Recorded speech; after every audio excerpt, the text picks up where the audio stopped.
My name's Steve. I'm married to Jax. We have the privilege of leading the team here at Cityhill, and we are on week 4 of our Bestseller series. So hopefully if you got your booklets in week 1 or 2 of the series, you've got them here today. We are on page 38 and 39, How Do I Understand the Old Testament Laws? Just also for your information, at week 1 of the series, and again today, we've got folks on the family as well as Christian book discounters who have very kindly come up here, set up tables in the foyer, and have got books and resources for kids and adults on sale. So if you head out there afterwards, you might like to brush past one of those tables. I've had such great feedback from the series so far. People in life groups from here on Sundays learning different things through the devotions during the week. So well done for everybody that's been on this journey. And we are diving in to 3 Sundays in a row now of trying to understand 3 of the trickiest parts of the Bible. This week, how do I understand the Old Testament laws? Next week, how do I understand the Old Testament prophecies? I'm going to be preaching in Klerksdorp next weekend at a church there called City on a Hill. Friends of ours lead a church. Actually, it's a whole weekend of ministry up there. So I've invited my buddy Terran Williams to come up and speak next weekend on biblical prophecy, morning and evening, week 5 of our series. And then the final week, how do I understand the book of Revelation, the final book of the Bible, which is, again, a difficult book to grasp, but a really, really powerful book given to us by God. So last week, Sunday morning, as just a brief recap, I spoke about how the books of the Old Testament are split into 5 different categories. It's put together as a library of books, not in chronological order. And so this is just a recap for last week's notes. The first 5 books of the Old Testament are referred to as the law. That's Genesis, Exodus, Leviticus, Numbers, and Deuteronomy. The next 12 books of the Old Testament are history books. That takes us from the book of Joshua all the way to the book of Esther. After that, there's 5 books that are poetry books or wisdom literature. That's Job, Psalms, Proverbs, Ecclesiastes, Song of Songs or Song of Solomon. And then there are the 5 major prophets, Isaiah through to Daniel, and then the minor prophets, Hosea through to Malachi. So what we're doing this morning is we're focusing on the first 5 books of the Bible. It's referred to as the Pentateuch, Penta 5, Tuch books, 5 books, which together make up the law. Although within those books, in the book of Leviticus and Exodus, was the codified law. I'll explain more about that in a moment. But a lot of people, when they start reading the Bible, and in one of my talks on the video reference, the 3 bookmarks method, if you've ever started the Bible only reading in Genesis, the book of Genesis has got some stories. Exodus, up to Exodus 20 has got some stories. And then it heads into a patch of the Bible from Exodus 20 through to the end of Leviticus that is pretty tricky to navigate and to understand, but it's very, very powerful. And so I'm hoping this morning to try and unpack that a little bit, that when you read it again, as we are moving from just being owners of the Bible to readers of the Bible. We're moving from being just readers to understanders. And we're moving from just understanding the Bible to actually putting it into practice. So that's the idea behind this whole series. Our video content for this week, just by way of information, that's on page 40 of your booklet, is how to apply the Bible to my daily life. So looking at a method to questions to ask when we look at passages of the Bible that we're reading to make it applicable to us. By way of introduction, so this isn't a numbered point, this is an intro point. If you're taking notes this morning, could you write these words down? The Bible is primarily a story. The Bible is primarily a story. I'd like you to think about how amazing that actually is.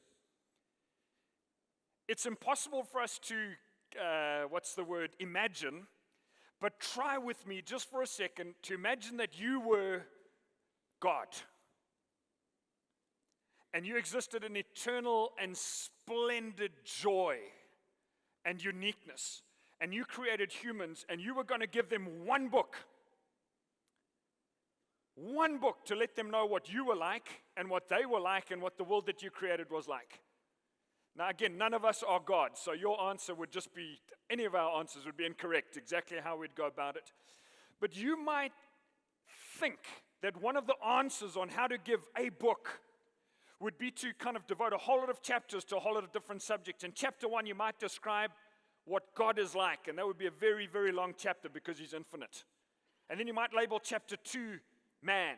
And then you might label chapter 3, creation. And then you might label chapter 4, sin. And you might have this whole massive library of books with all these chapters explaining all the important doctrines. But what's incredible is that when God gives us his book, he starts it as a story. The first words of the Bible are this: in the beginning, God created the heavens and the earth. And you see, all of us are wired by God as story beings. We are drawn to story. We're drawn to the narrative. One of the most powerful things any parent can do for their child is tell them stories. I don't know about you, but with all of our kids, a bedtime story, older boys read their own stories now, but for a little girl, a bedtime story is something amazing. And whether it's a Bible story or whether it's another story or a personal story, a story gets you to lean in. I remember as a little boy, my parents reading me bedtime stories, and one of the favorite things I had to ask them was about their story. I remember asking, when I was a little boy, asking my mom, what was life like in the olden days when you were a girl? And she told me about her upbringing on the farm and how with her dad one day they went and unearthed an entire anthill. For some reason that intrigued her, and her father went along and they found the queen ant and all these thousands of ants, one of these massive anthills. And I loved hearing stories about my dad and his dad. And when God introduces his book, it starts as a story. In the beginning, God created the heavens and the earth, and he tells story and then adds into that a whole lot of things that explain a little more about him, but it's through the lens of story. So with that in mind, to give you a little bit of a roadmap of the book of Genesis, Genesis 1 to 11 is the story of the world. It starts off with the creation story, and then it moves on to kind of the genealogies of those that follow God and those that reject God. It's got the story of the flood in there. But Genesis chapter 1 to 11 covers thousands of years. It's controversial as to how many thousands. People have got different decisions about that or views. But it covers a very long period of time. What I'm trying to say is Genesis 1 to 11 is concertinaed. It's a large amount of world history in 11 chapters. And then in Genesis chapter 12 onwards, the story changes and it becomes the story of a man and his descendants. And that man is Abraham. So in Genesis chapter 12, the story of Abraham starts. And then as you go through the book of Genesis, you meet Abraham's son, a guy named Isaac. His son was named Jacob. Jacob was the man who wrestled with God, and God changed his name from Jacob to Israel. The nation of Israel today gets its name from that moment in human history, when God changed Jacob's name to Israel, and the name went from being a man's name to being the name of a nation. And Jacob, I'm just tick through Genesis. Jacob has 12 sons. And those sons don't all get along with each other. And one of his sons, his 11th son, is a guy named Joseph. And the 10 older brothers try and kill Joseph, but God rescues Joseph. And the story of Joseph, Abraham's great-grandson, is told now in the story at the end of the book of Genesis. All of the major themes in the Bible have their roots in the book of Genesis. The theme of God, the theme of man, the theme of sin, and the theme of redemption. All of those themes start in Genesis, but you've got to read the whole book over time to be able to see the outworking of all of those themes. And then what happens between Genesis and the book of Exodus, there's a gap of about 400 odd years, 430 years, where the nation of Israel are now captive. So the book of Exodus, the second book of the Bible, just jumps 4 centuries. And we land in the space where God is now dealing not just with a family of people, but with a nation, the nation of Israel, split into these 12 tribes. And in a great act of incredible strength and grace and saving, God takes the nation of Israel out of Egypt miraculously and says, I'm going to give you a country of your own, with modern day Israel. So he brings them out into the desert. And you would think that that journey could have just taken a few days and they could have ended up in the nation, in the land of Canaan, now Israel, across the Jordan River, and it could have all been theirs. But through a series of events, the Israelites reject God, disobey him, and so end up spending 40 years wandering around in the desert. Early on in their journey, a very, very, very important thing happens in Israel's history. God appears to them at a mountain. It's called Mount Sinai. And the entire nation is gathered around. And Moses, the leader of the nation of Israel at that time, is summoned by God to come up the mountain, and God gives him the law, which from that point forward in their history is how they are to live their lives. The most famous part of this law is in Exodus 20, so it's right up front. This is on top of the mountain. God gives this to Moses, and it's called the Ten Commandments. So I'd like to invite you with me to read with me this morning the Ten Commandments from Exodus 20, reading from verse 1 through to verse 17, and we read the Ten Commandments. It says, "And God spoke all these words. I am the Lord your God who brought you out of Egypt, out of the land of slavery. Commandment number 1, you shall have no other gods before me. Commandment number 2, verse 4, you shall not make for yourself an image in the form of anything in heaven above, or on the earth beneath, or in the waters below." Jumping forward to verse 7, third commandment, you shall not misuse the name of the Lord your God, for the Lord will not hold anyone guiltless who misuses his name. Other versions of the Bible say, do not use the name of the Lord in vain. Verse 8, fourth commandment, remember the Sabbath day by keeping it holy. Verse 12, honor your father and mother, the fifth commandment, so that you may live long in the land the Lord your God is giving you. Verse 13, you shall not murder. Verse 14, you shall not commit adultery. Verse 15, you shall not steal. Verse 16, you shall not give false testimony against your neighbor. And then the final commandment, verse 17, you shall not covet your neighbor's house. You shall not covet your neighbor's wife or his male or female servant, his ox or donkey, or anything that belongs to your neighbor. The Ten Commandments are like the introduction or the summary to the rest of the law. So God gives these 10 commandments to Moses, and in fact, God writes them on stones, and gives these stone tablets to Moses to say, this is now written literally by the finger of God. In that moment, this is a tragic story. While Moses is up on the mountain getting God's law, the nation down the bottom of the mountain lose the plot and throw a massive party.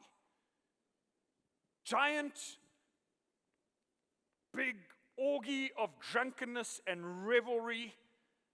And Moses comes down from the mountain. He thinks they're at war. That's how much noise is coming up. And he gets down there. And God has basically told them, guys, I'm coming. The Holy God is coming to you. While he's talking to Moses, giving them the law. The nation are rejecting God and doing things their own way and set up a little statue while God's on the mountain with Moses. And so this is the tension that exists throughout the Old Testament. But I'm getting ahead of myself. There were many other laws that God gave Moses. In fact, in the Bible, between Exodus 20 through Leviticus, Numbers, Deuteronomy, there are 613 laws in total. Some of them make a lot of sense, like do not steal, do not commit adultery, do not murder. But other laws, if you read them, you say, I can't understand exactly why these are in here. It's like do not mix different kinds of wool. You think, well, why would that be one of the 613 laws God gave? And if you split them into three different categories, most of these laws actually fall under kind of, if I could say, three umbrella headings. The first is moral law, as in what the right morals are to have. The second part of the law, and these are all jumbled up together, but the second category is social law, how you interact with others. It's got laws there about if you borrow your neighbor's ox and that ox gets injured while you are using it, you need to repay your neighbor. Don't return the ox broken. The third part of the law is, or the third category of laws are ceremonial laws. And these have to do with washing and how to interact with each other, and a whole system of understanding what's clean and what's unclean, what's acceptable before God and what's unacceptable before God. And so these 613 laws in total are referred to as the law. And if you're new to the Bible, or you're new to reading the whole Bible, as I said a little bit earlier, these 613 laws, as you start reading them, can be a little bit confusing. Some make sense and others don't. So I'd like to today try and speak a little bit about, first of all, what the law helps us to do. Secondly, what the law couldn't do. And then at the back end of my message, speak about how the New Testament helps us when we read through the law. The law, when we read all 613 of these laws in the Bible, help us understand, firstly, God's holiness. This is really, really, really, really important. Incidentally, if you're taking notes off the screen, you might like to just write the heading and then the verse reference. I'll put up the verse. You probably won't have time to write the verse down as I'm reading it, but it's this verse, Leviticus 19, verse 2. So God, in the middle of this law in the book of Leviticus, says to Moses, "Speak to the entire assembly of Israel and say to them, 'Be holy, because I, the Lord your God, am holy.'" This is a really big deal. You see, many of, if I could say, a modern or cultural view of God kind of depicts God as a semi-senile, doting, Father Christmassy kind of being, who, like a very loving and gentle old grandfather who kind of is a little bit forgetful about things happening in his world, and there's so many bad things, but he just kind of hands out good gifts here and there. And when you go to the law and you start reading it through, you see that actually the holiness of God means that he is very different and very unique to humans. He is very powerful. And this comes out throughout the law, throughout the first 5 books of the Bible. You see, every time that people disobey God, bang, there's a powerful consequence, which lets us know that God is holy, holy, holy, holy. He's very different to me. It also lets us know, the law, that he is interested in the details of people's lives. Not just the big detail of what happens after they die, but the day-to-day details of how we live. God is interested in that. And he's also interested in whether people are doing things his way or not. This is of great, if I could say, concern. This is an important thing to God. That's what we get when we read the books of the law. Not only does the law help us understand, first of all, God's holiness, but secondly, it helps us understand mankind's sinfulness. This verse, Romans at least chapter 3, the book of Romans, Paul makes a lot of commentary on what the law could achieve and what it didn't achieve. And one of the things he says in Romans 3 verse 20, he says, through the law, we become conscious of our sin. It's like up until that time, the nation of Israel just did things as they saw fit. And then God introduces 613 laws, and suddenly they realize actually you're either obeying or disobeying every law. Maybe another way of painting this is to use a sport that I did not excel in. High jump. If you're a great high jumper, I have absolute admiration for you. That's just awesome. It wasn't for me. No matter how high they put that bar, it loomed in front of me as I was running up to that high jump mat. I don't know about the school you were at, but for us, everybody had to try it for everything for a while. And kind of as you ran up to the high jump mat, if the bar was really, really low and I clambered over, I'd feel so relieved. But when it got up to around about this height, I just knew, well, I'm going to knock that bar over. Then I'd see some guys jumping pretty much at the height of the top of their head, and they were leaping it with ease. I think, well, I could never do that.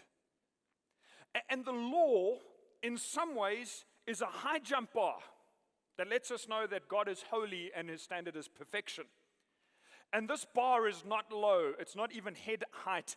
It's really, really, really, really, really high. So that's the holiness of God. The law helps us understand that God is really holy and he's got really high standards. And then the second thing the law does when I read it, it lets me know that people aren't very good at meeting God's standards. You read through all of that, you're like, wow, that's tough to do all of that stuff. It's letting me know, letting humans, and particularly people of that time, letting them know, I can't actually jump over the bar.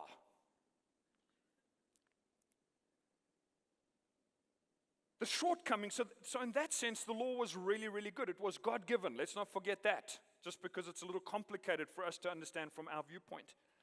But here, secondly, is what the law couldn't do. The law could not, firstly, make people righteous. And that word righteous is a particular Bible word which means in right standing with God. The law wasn't powerful enough to put people into right standing with God. In verse, again, back to this verse, Romans 3:20, the first part of the verse says, no one will be declared righteous in God's sight by the works of the law. And so if you lived under the law, if you lived at that time trying to obey all 613 of these laws, chances are you wouldn't get it 100% right. And so the law was good in showing us that mankind, that they were sinful, but not good enough for them to be able to leap over the bar. And the second thing that the law could never do was to change people's hearts. And again, if I'm going back to the story of the Old Testament, you see this cycle over and over and over. You'd think a people that had been given God's law, literally in the finger of God, would just be happy, well off, like God spoke to me. God spoke to us. We got the law. But the cycle, the story of the Old Testament is God giving people his directions. People obeying them only partially and then rejecting God and turning to idols, to other gods. Then God sending a consequence, people repenting and turning back to God, God telling them how to live. Over hundreds of years, this is the cycle of the history of the people of God. From the time of Abraham all the way through, you just see this cycle repeating over and over and over and over. And if the only part of the Bible you had to read is the Old Testament, that's a pretty hopeless picture. Just trying to obey the laws, but not getting far enough forward. It's evident throughout the Old Testament that people's hearts weren't changed through having the law. To the extent that God says this in Jeremiah 31 and verse 33, this is the promise he makes to his people. He says, this is the covenant that I will make with the people of Israel after that time, declares the Lord. I will put my law in their minds and write it on their hearts. Not just written on tablets of stone, but written onto the hearts of people. I will be their God, and they will be my people. So the nation of Israel gets this promise through Jeremiah that there's coming a time. We know what time that is, the time of Christ. Where God says, at that time, no longer will it just be an external law for your behavior, but an internal law that the finger of God will write onto your heart, that he can truly be your God and you can truly be his people and truly serve him. And so when we launch in, and maybe one of your bookmarks is moving through Genesis, Exodus, Leviticus, Numbers, Deuteronomy, we see this idea of the holiness of God, the detail of God, the sinfulness of mankind, but we also see that the law could never change a heart and could never make people righteous. All of this is really bad news for people. It's like saying that the law of God is a very high bar, and I'm a very low jumper. And there's not even a trampoline to help me get a head start. There's nothing in the law to help me reach anywhere close to that law of God. The book of James, now in the New Testament, he summarizes it, basically the problem in the law with this sentence. He says, whoever keeps the whole law and yet stumbles at just one point is guilty of breaking all of it. So let's say that your life was lived out under the law. That's all you had. And you have 613 laws. And this month you managed to obey 612 of them. But on one law, let's say it was coveting your neighbor's car or ox wagon or house. As you covet, you think, boy, I'd like that house better than mine. Bang, you've broken law 613. And James says, well, you're guilty of breaking all of it. Didn't jump high enough, I've got to start again. The law pretty much summarizes the bad news, the state of mankind. God tells us how we should live. We're unable to achieve it because our natural inertia and tendency is away from the laws of God. So not only do we stop trying to fulfill them, we actually just start doing our own thing. And this is the loop of the entire Old Testament. Why, then, you might say, should we read the bad news when we could just jump to the good news? Well, I'd like to suggest that unless you fully understand the bad news and understand how severe all of these things are to God, the good news isn't that good. Let's say that a year ago, I got up here and I said, hey, I found a cure for the coronavirus. You'd be like, oh, that's cool. What is the coronavirus? Then but I found a cure. This is great news. But if I was to say that today, how much better would that news seem than a year ago? Because every day in the news, the coronavirus impacting markets, people are dying, all around our world, this virus is wreaking havoc. The guy who's got the solution now, that is really, really, really, really good news when you understand the problem properly. And you see, the gospel, story of Jesus, gospel means good news, does not seem like good news to so many people in the world. It's just like, oh, well, I've found the solution for the world's problems, for sin. Yeah, but unless you understand how severe sin is in the sight of God, the good news doesn't seem that good. So this brings me onto the story of the New Testament and how the new and old tie together. We're trying to give ourselves a roadmap or handles that when we're reading the law, we don't get bogged down there, but we understand how powerful it is. And here's some of the good news. Number 3, Jesus has fulfilled the entire law on our behalf. So this is the law of God, the moral law, the social law, the ceremonial law, all 613 plus all the different interpretations. From the time of Moses, from Exodus 20, until the time of Jesus, not a single human being ever lived that fulfilled every law. Every single human being fell well short of God's law, of God's standards. And then, the perfect man, God himself, we sang about this earlier. I believe in God the Father, I believe in Christ the Son. Jesus Christ, the Son of God, comes to earth and is born. Now this we miss, many of us, if I could say Gentiles, non-Jews miss this. Jesus was born as a Jew under the law. His parents were doing their very best to obey the 613 laws plus all the interpretations. When Jesus was raised, he was taught the laws. Of course, he was the author of the law, but as a boy, he was taught all these 613 laws. You can't mix the wool. You've got to wash in a certain way, dress in a certain way. These are all the things. Jesus, during his life, never broke one law. He himself said, this is in red letters in Matthew 5:17. He said, do not think I've come to abolish the law or the prophets. Basically, don't think I've just come, that's got no use or no worth. He says, I have not come to abolish them, but to fulfill them.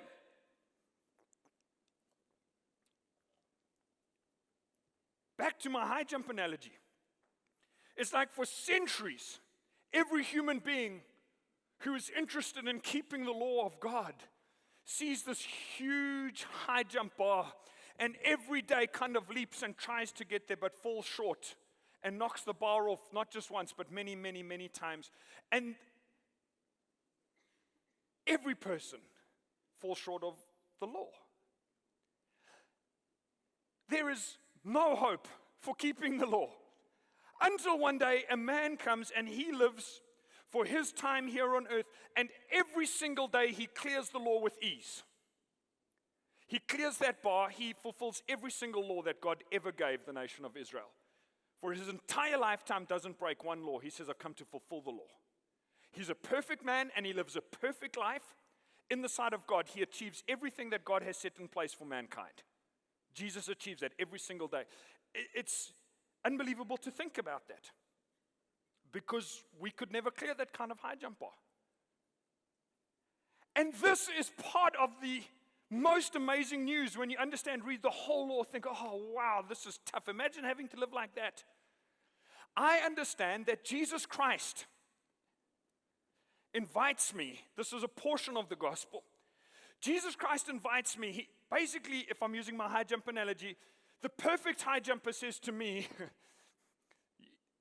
the most average of high jumpers, why don't you come and sign up? I'm inviting you to join me. And I basically say, well, what does it cost? And there's two answers: everything and nothing. I said, I don't understand that. He says, well, it's absolutely for free. I've cleared that high jump bar on your behalf if you identify by faith with me. But he says it's also going to cost you everything, because you're going to have to give up control of your own life. You've been running this little race every day, doing things your own way, ticking off how many times you managed to jump the bar, how many times you failed. You've got to leave all of that, your control of your own life, and you've got to come completely under my authority. Whew. I don't want to give up my authority, but I know I'm in deep trouble because I can never jump God's bar. And this is the most beautiful thing, is I eventually realized I didn't actually have control over my own life anyway. When you're jumping short of God's law, that's not control, that's just failure. And I realized there's only gain. And I bring all of my failure and I say, Jesus, I've tried so hard to live a right life, to do the right things, and I fail over and over and over. That whole law, 613 laws, I could never get that right. But I'm in. Please forgive me for doing things my own way, for staying out so long. And next to my name on the scorecard, on God's scorecard, he just fills in perfect jump, 100%, complete score. Everything that Christ achieved by obeying the law gets credited to me. Wow! Now I read the book of Leviticus and Exodus. I'm like, boy, am I glad I don't need to live under these laws.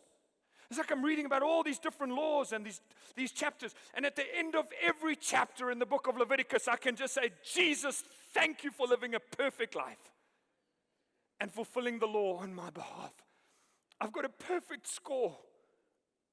Not because I'm perfect, but because he is.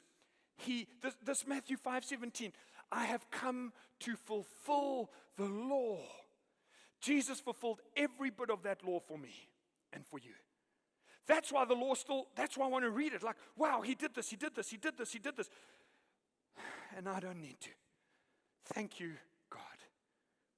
The second part of the law, the second part of this amazingly good news is that he has taken all the punishment for my law breaking on himself.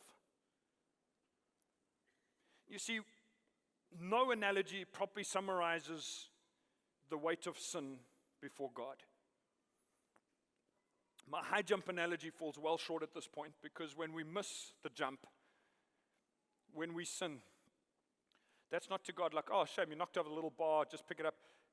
Sin is so bad, so devastating to mankind, it's so cancerous, that to everyone who lived under the law, when they broke the law, they had to make a sacrifice for their sins. They had to do something to be seen as right before God because of their sins. So the book of Leviticus, we speak about the law here, chapters 1, 2, 3, 4, 5, 6, 7, has got a series of different offerings, different sacrifices.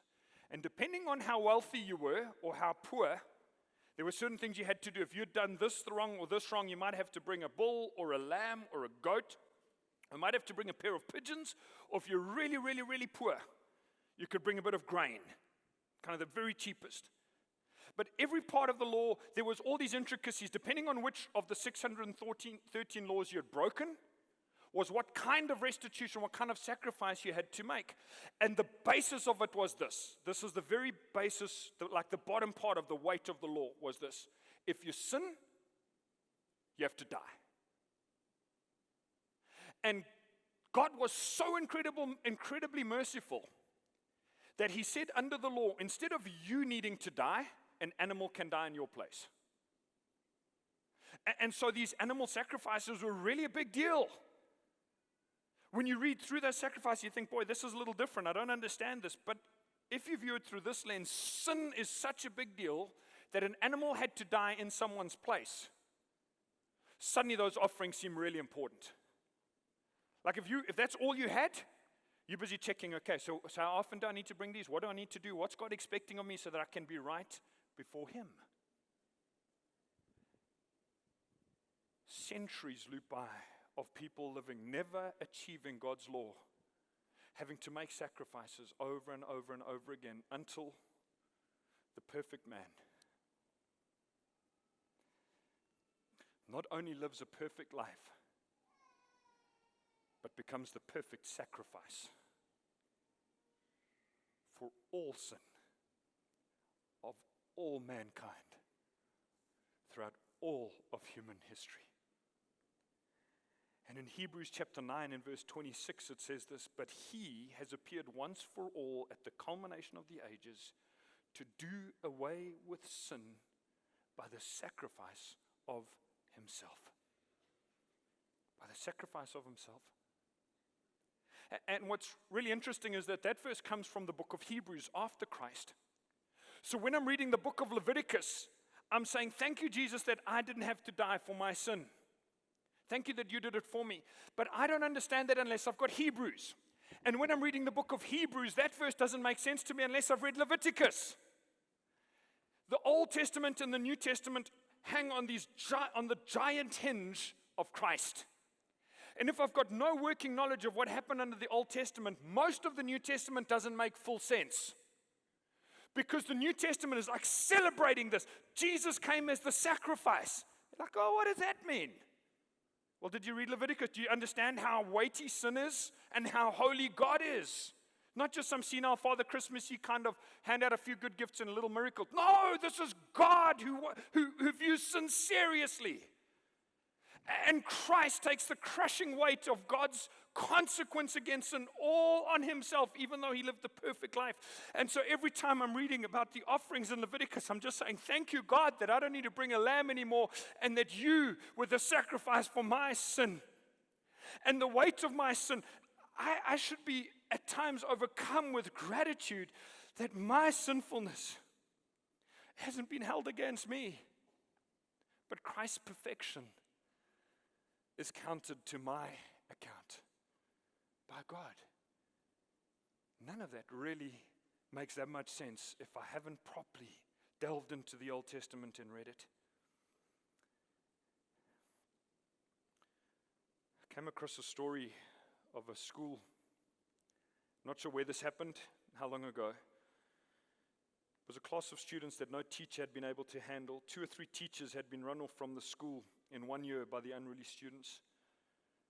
A young man just out of college heard about the class and applied to the school, and the principal asked this young man, do you know what you're asking for? No one else has been able to handle these students. You're just asking for a terrible beating. After a few moments of silent prayer, the young man looked at the principal and said, so with your consent, I accept the challenge. I'd love a trial basis. The next morning, the young man stood before the class and he said to the class, young people, I come here today to conduct school, but I realize I can't do it by yourself. I must have your help. One big boy, they called him Big Tom, in the back of the room whispered to his buddies, I won't need any help. I can lick this guy all by myself. But the young teacher told the class that if they were to have school, there would have to be some rules to go by. And he added that he would allow the students to make up the rules and that he would list them on the board. This was very different, the students thought. One man suggested no stealing. Another one shouted, be on time for class. And pretty soon they had 10 rules listed on the board. The teacher then asked the class what the punishment should be for breaking these rules, because he said these rules are no good unless they are enforced. Someone in the class suggested that if the rules were broken, they should receive 10 licks with a rod across their back with their coat off. As I said, I don't know where this happened. The teacher thought this was pretty harsh, so he asked the class if everybody agreed and would stand by this punishment, and everyone agreed.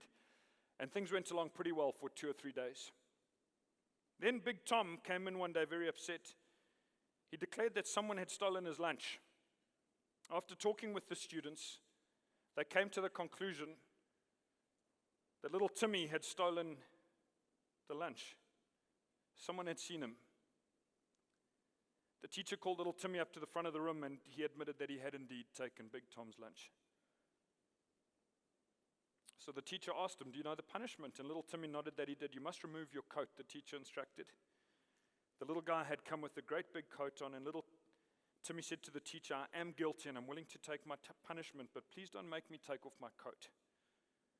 The teacher reminded little Timmy of the rules and punishments and again told him that he must remove his coat. And he began to unbutton his great big old coat. And as he did so, the teacher saw that he did not have a shirt on beneath his coat. Even worse, he saw a frail and bony frame hidden beneath that coat. And the teacher asked little Timmy, why had he come to school without a shirt on? The little boy replied, "My daddy's dead and my mom is very poor. I've only got one shirt. And my mother was washing it today. I wore my big brother's coat so that I could keep warm." The young teacher stood and looked at the frail back with the spine protruding against his skin and his ribs sticking out, and he wondered how he could lay a rod on that little back. Without even a shirt on, still he knew he must enforce the punishment, or the children would not obey the rules. So he drew back to strike little Timmy. Just then Big Tom stood up and came down the aisle. He said to the teacher, "Is there anything in the rules that says that I can't take little Timmy's whipping for him?" The teacher thought about it and agreed. With that, Big Tom ripped off his coat and stood over little Timmy at the desk. Hesitatingly, the teacher began to lay the rod on that big back. But for some strange reason, after only 5 licks, that old rod just broke in half. The young teacher buried his face in his hands and began to sob. He heard a commotion and looked up to find not even one dry eye in the room. Little Timmy had turned and grabbed Big Tom round the neck and apologized to him for stealing his lunch. He begged Tom to forgive him. He told Big Tom that he would love him till the day that he died for taking his whipping for him.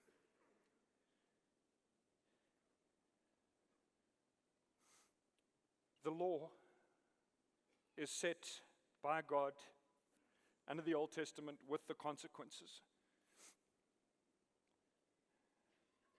We are the lawbreakers. We, like little Timmy, are poor spiritually and can't handle the weight of God's rod.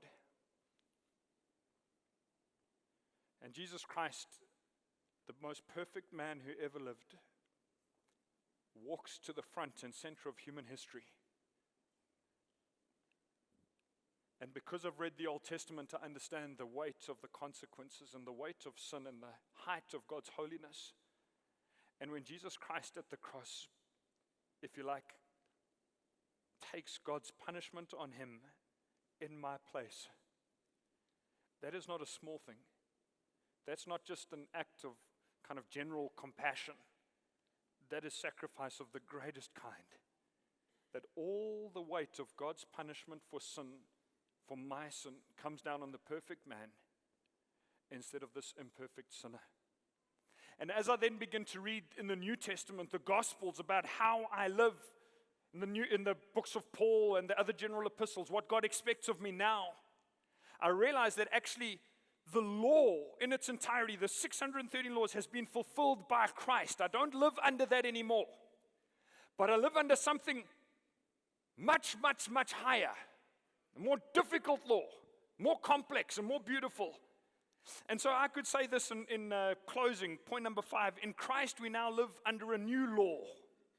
We could call it the law of love or the law of grace. The New Testament refers to it in both of these ways. Jesus, in fact, when trying to articulate what the new law is like, borrows 2 sentences from the Old Testament. And he says, firstly, love the Lord your God. You want to know what the laws of God are that you need to do? Love the Lord your God with all your heart and soul and mind and strength. And when he says, you know what the law of God is? God still's got an expectation of you, even though Christ took all the punishment. Love your neighbor as yourself. So Paul in the book of Romans says, if you live in love, you obey the law. Jesus said the entire law is summed up in those 2 commands. And you think, well, this is easy. I don't need to mix wools anymore. That doesn't matter because that's part of the old law. No, this is a much higher law. This is not about mixing wool and dress code, etc., etc. This is about loving others and loving God. The old law was primarily concerned about behavior. The new law of love, God is concerned with attitude and motives and motivation, what's going on inside of my heart. And let's not fall under the trap of trying to go back to just behavioral changes just on the outside, because Jesus Christ, it's a most beautiful revelation from the Old Testament, is God has now not written just the law on stone. He's written a law of love into my heart. And so my heart is going to move me in strange and unique ways. It's going to move me to live a generous life towards others, to live a loving, passionate life towards God, to live with joy and freedom and celebration in this beautiful world because Christ took my punishment and I get all of his life. It's as if God says, there's no high jump bar anymore. I've taken that away, but I've created this giant trampoline, and I, by my Spirit, I'm going to help you jump into your future. And as I'm using this analogy with God, as I'm leaping forward into what he's got for me, I look back and I realize actually my behavior has changed. I talk differently, I think differently, I act differently. But it's not because I was trying to achieve 613 small laws. It's because Christ has given me a trampoline with his power, is taking me forward. And when I mess up and I break one of his laws under the law of love, it's not just go back to the beginning, kill a sheep and start again. It's no, you have forgiveness in Christ. Dust yourself up, keep moving, keep learning, keep growing. This is the very best news in the world. That Jesus Christ fulfilled the law, puts me under a new law, the law of love and the law of grace, that I can walk in this life and be with him forever.